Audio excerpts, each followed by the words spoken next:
বুৰুঙ্গাবাজাৰ high school পৰিদৰ্শন হোজাই জিলাৰ বিদ্যালয় পৰিদৰ্শক ৰঞ্জন কুমাৰ ডেকাই স্কুলৰ নিৰ্মীয়মান ইণ্টিগ্ৰেটেড মেথছ এণ্ড ছায়েন্স লেবৰেটৰীৰ বুজ লয়। স্কুলৰ শিক্ষকৰ উপস্থিতি মধ্যাহ্ন ভোজন পাঠদানকে ধৰি প্ৰতিটো বিষয়ত পৰীক্ষা কৰে বিষয়াগৰাকীয়ে। বুৰুঙ্গাবাজাৰ কমিটিয়ে সাক্ষাৎ কৰে পৰিদৰ্শক ৰঞ্জন কুমাৰ ডেকাৰ সৈতে।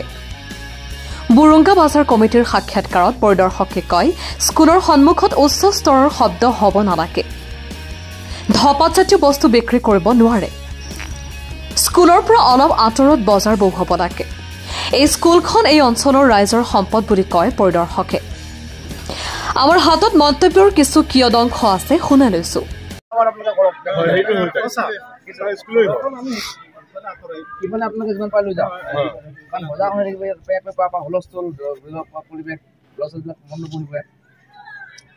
ইয়াত যাতে ক্ৰাউডি পৰিৱেশ সৃষ্টি নহয় আপোনালোকে চাব, এইটো কোনো পদ্ধতি মানে আপোনালোকৰ এটা সম্পদ, বেলেগ কথা নাই। ঠিক আছে, ঠিক আছে। আৰু মই স্কুলখনৰ হেডমাষ্টাৰ, মোৰ দায়িত্ব এটা আছে ইয়াতে। হোজাই জিলাৰ IS ছাৰ মই ঠিক আছে। আপোনালোকে বজাৰ সমিতি নে, আপোনালোকে ইয়াৰে প্ৰাক্তন ছাত্ৰ হয়নে? হৈ যাব, ঠিক আছে। গতিকে সেইটো আপোনালোকৰ দায়িত্ব। আপোনালোকৰ ল'ৰা ছোৱালী হয়তো আছে, আপোনালোকৰ কোনোবা আছে,